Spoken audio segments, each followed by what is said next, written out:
Değerli konuklar, Necip Fazıl Saygı Ödülünü takdim etmek ve hitaplarını yapmak üzere Cumhurbaşkanımızın kürsüyü teşriflerini arz ediyorum.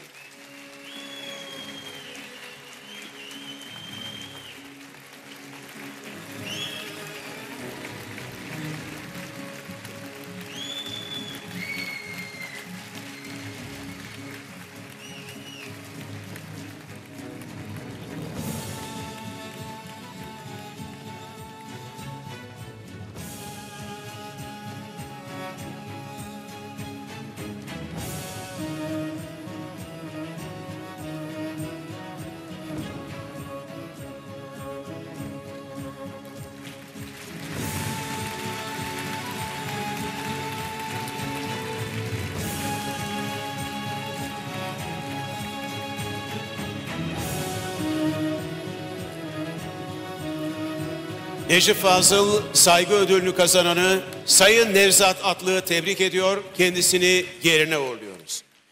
Ve Cumhurbaşkanımız Sayın Recep Tayyip Erdoğan'ın kürsüyü teşriflerini arz ediyorum.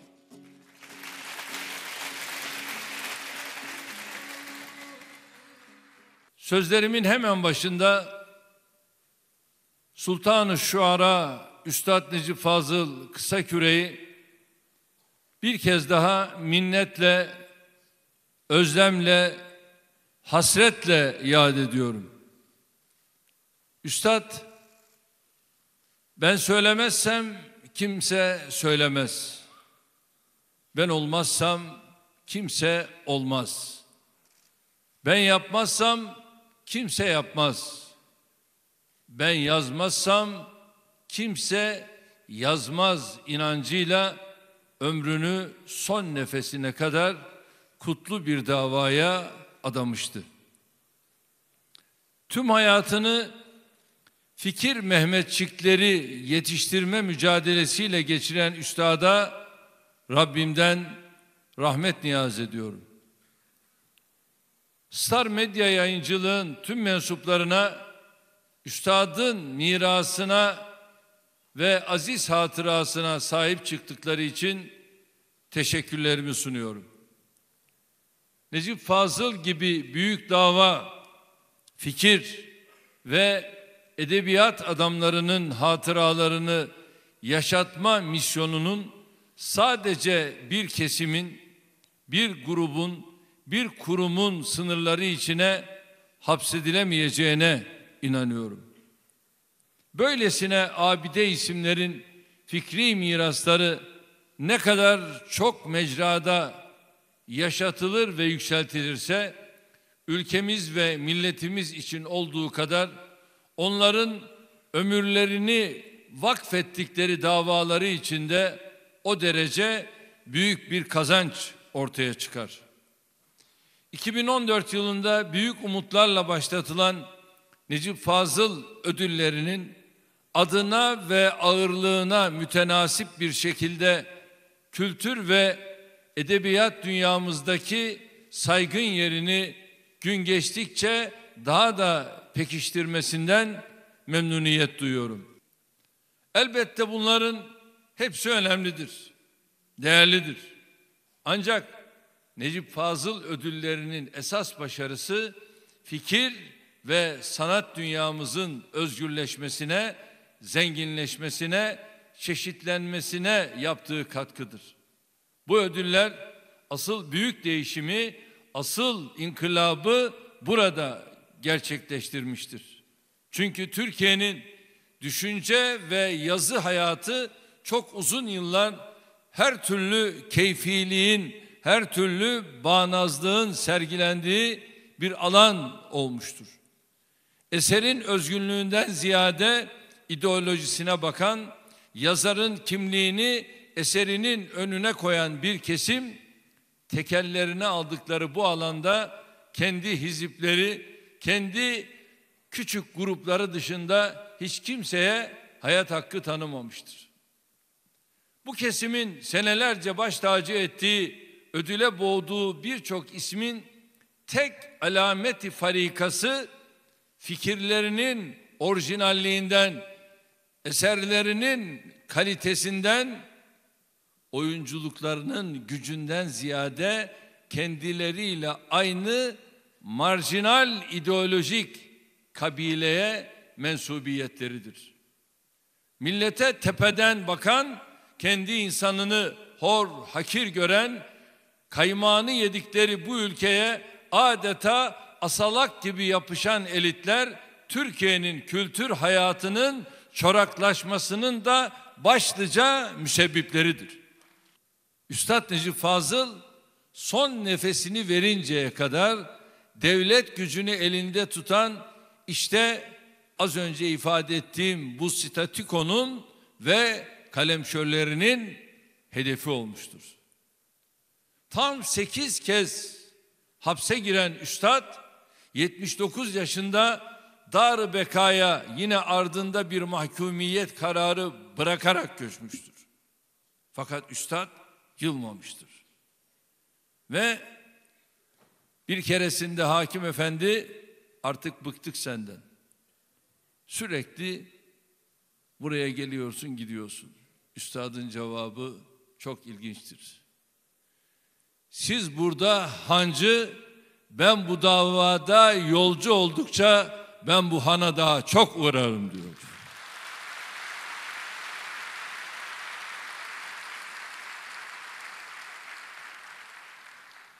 Mesele bu.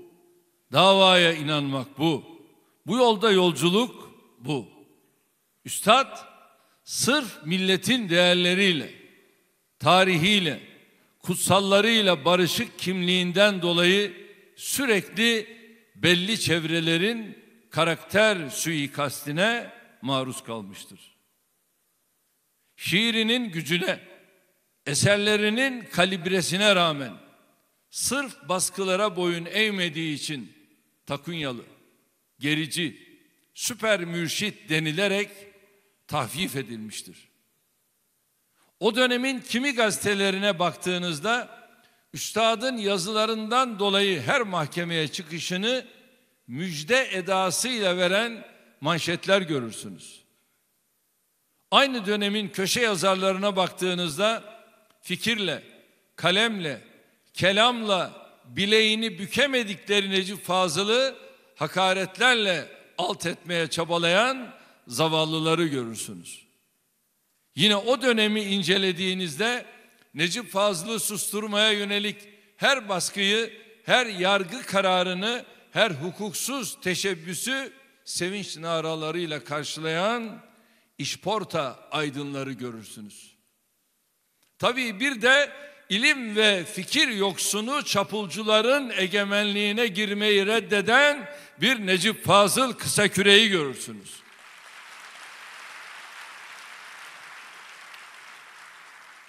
Tüm bu saldırılar, hoyratlıklar karşısında şiirleriyle, kitaplarıyla, konferanslarıyla dinleyenlerin yüreğine mızrak gibi saplanan sözleriyle abideleşen bir Necip Fazıl vardır. İslamiyet denince burnuma çorap kokusu gelir diyen din ve millet düşmanlarını, o koku sizin ciğerinizdeki ufunetin kokusu, ciğerinizden geliyor diyerek susturan bir Necip Fazıl vardır.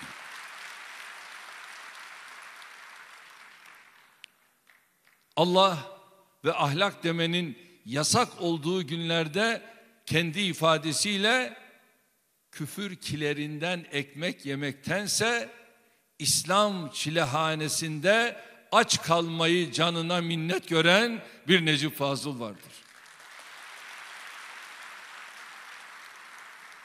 Necip Fazıl ödüllerini medyanın kendi kendine iade itibar gayreti yanında milletimizin üstadın mücadelesi karşısındaki minnettarlığının da bir nişanesi olarak görüyorum. Bu ödüller kültür ve sanat dünyamızı yıllarca çölleştiren, tek tipleştiren, ideolojik bağnazlıktan kurtuluşumuzun remzidir.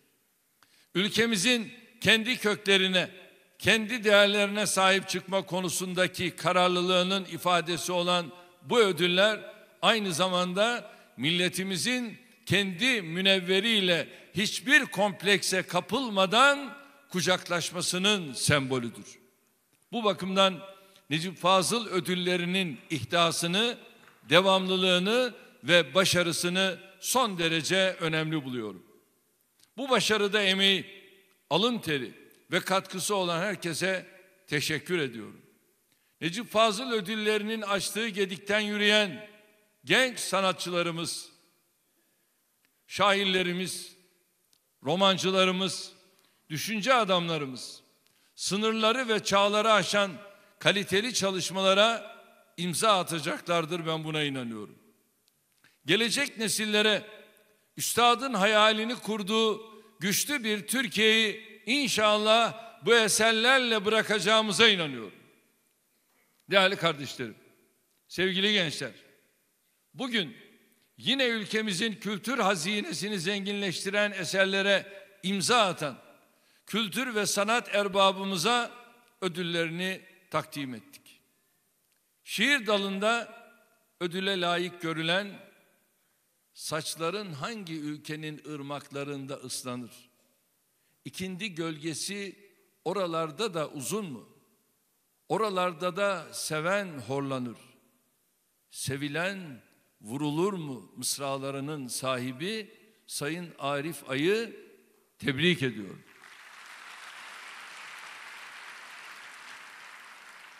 Yarım asra yakındır kaderi acı ve hüzünle yoğrulmuş coğrafyamızdan emsalsiz mısralar çıkaran Arif Ay'a bu ödülün verilmesini oldukça isabetli buluyorum. Arif Ay'ın yakın tarihimizin mağduriyetlerini anlattığı Dosyalar adlı şiir kitabı, Üstad Necip Fazıl'ın Son Devrin Din Mazlumları kitabının adeta şiirleşmiş halidir. Milletin nabzını tutan ve kayda geçiren en kapsamlı alanların başında hiç şüphesiz roman ve hikaye gelir. Gerek hikayede yeni teknikler kullanmasıyla, gerekse üslubuyla ödüle layık görülen Sayın Aykut Ertuğrul'u yine gönülden tebrik ediyorum. Aykut Ertuğrul kardeşimin gönül imbiğinden damıtacağı yeni hikayeleriyle hayatımıza, gençlerimize ayna tutmayı sürdüreceğine inanıyorum. Yahya Kemal Beyatlı'nın Fuat Köprülü'ye "Sen Ahmet Yesevi'ye bak, bizim köklerimizi orada bulacaksın" dediği söylenir. Fuat Köprülü Hoca'nın Türk edebiyatında ilk Mutasavvıflar adlı araştırmasından bu yana Anadolu'yu kimlerin nasıl mayaladığı, nasıl ihya ettiği hakkında çok kıymetli araştırmalar yapılmış, eserler verilmiştir. Fikir araştırma dalında ödüle layık görülen Sayın Ahmet Yaşar Ocak hocamız bu sahada en velut ilim adamlarımızdandır. Kendisi Ahmet Yesevi Hazretleri'nin uyandırdığı çeraların, o yaktığı ocakların, uzattığı kösehillerin izini sürmüş, bir ömür boyunca bunun çilesini çekmiş, evet, bir fikir işçisidir. Hocamızı da tebrik ediyor, çalışmalarının devamını diliyorum.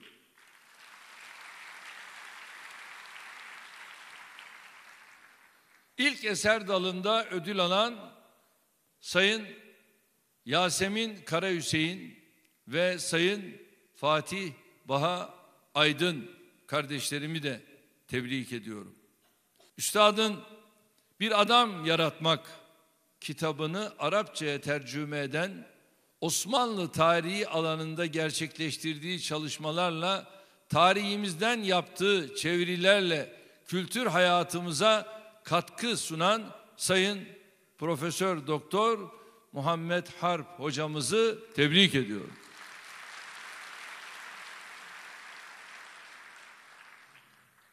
klasik musikinin garip ve yetim olduğu bir dönemde onu sırtlayan, ömrünü bu alana vakfeden, yetiştirdiği öğrencilerle musikimize hayat veren Sayın Profesör Doktor Nevzat Atlı hocamızı da gönülden tebrik ediyorum.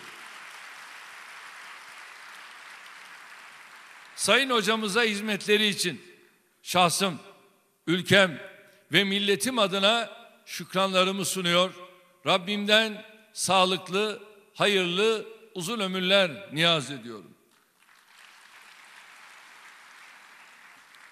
Değerli misafirler, Mehmet Emin Yurdakul, şairleri haykırmayan bir milleti öksüz ve yetim bir çocuğa benzetiyor.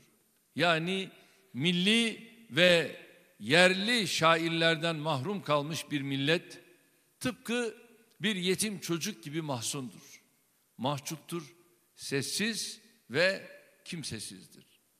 Kendi kültür ve inanç kaynaklarından beslenen, bunların ışığında kendi insanının dertlerini, çığlıklarını, feryatlarını, öfkesini ve rüyalarını dizelere nakşeden şairleri olan bir millet ise asla garip kalmaz. Milletin yürek teline ancak kendi insanına tepeden bakmayan, onu hor, hakir görmeyen karakterler dokunabilir, o toplumun sesi ve kelime sancağı olan şiirler kaleme alabilirler. Milletin kalbinde makes bulmayan hiçbir kelimenin, sözün, beyanın veya hedefin kalıcı olması mümkün değildir. Üstadın eserlerinin hala heyecan ve coşku uyandırması, kaynağını milletin değerlerinden, medeniyet köklerinden almasına borçludur. Onun eserlerinin, şiirlerinin ve fikirlerinin menbaı Anadolu'dur, Türkiye'dir. O ilhamını buradan, bu topraklardan, bu milletin şanlı tarihinden almıştır. Türk milletinin hissiyatını, hayallerini, özlemlerini kendi üslubuyla kelimelere döktüğü için de vefatından 35 sene sonra bile üstad aramızdadır. Kültür ve fikir hayatımızın baş köşesindedir.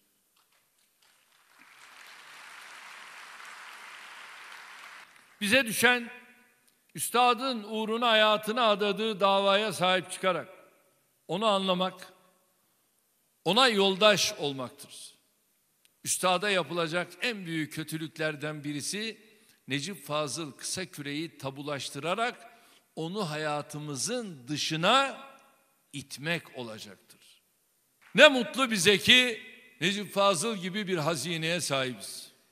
Ne mutlu bize ki bütün yokların arasında bahanelere sığınmayıp büyük Türkiye idealinin peşinde mücadele veren bir büyük mütefekkire sahibiz. Rabbim hepimize bu hazineden layıkıyla istifadeyi nasip etsin diyorum. Gençler, bu hazineden istifade etmeyi sakın ha ihmal etmeyin. Sözlerime üstadın şu muhteşem dizeleriyle son vermek istiyorum. Ne azap, ne sitem bu yalnızlıktan. Kime ne aşılmaz duvar bendedir. Süslenmiş gemiler geçse açıktan, sanırım gittiği diyar bendedir. Yaram var, havanlar dövemez merhem. Yüküm var, bulamaz pazarlar dirhem.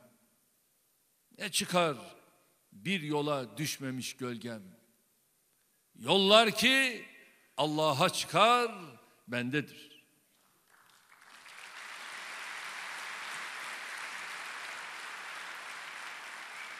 Bu duygularla tekrar ödüle layık görülen kültür ve sanat erbabımızı tebrik ediyorum. Üstadın isminin ve davasının yaşatılmasına verdikleri destek için Star Gazetesi'ne, Kültür Bakanlığımıza ve sizlere teşekkür ediyorum. Üstada gönüldaşlık yapmış, onunla teşriki mesaide az da olsa bulunmuş bir kardeşiniz olarak bugüne kadar olduğu gibi bundan sonra da inşallah sizlerin yanında olmaya gayret edeceğiz. Rabbim yar ve yardımcımız olsun diyor. Hepinizi Allah'a emanet ediyorum. Kalın sağlıcakla. Sayın Cumhurbaşkanımıza hitaplarından dolayı teşekkür ediyoruz ama kendilerini bir süre daha sahnede ağırlamak istiyoruz. İnsan bu su misali, kıvrım kıvrım akar ya, bir yanda akan benim öbür su misali, kıvrım kıvrım akar ya, bir yanda akan benim öbür yanda sakar ya. Eyvah, Sakarya'm sana mı düştü bu yük? Bu dağda hor, bu dağda büyük. Sakarya, saf çocuğu masum Anadolu'nun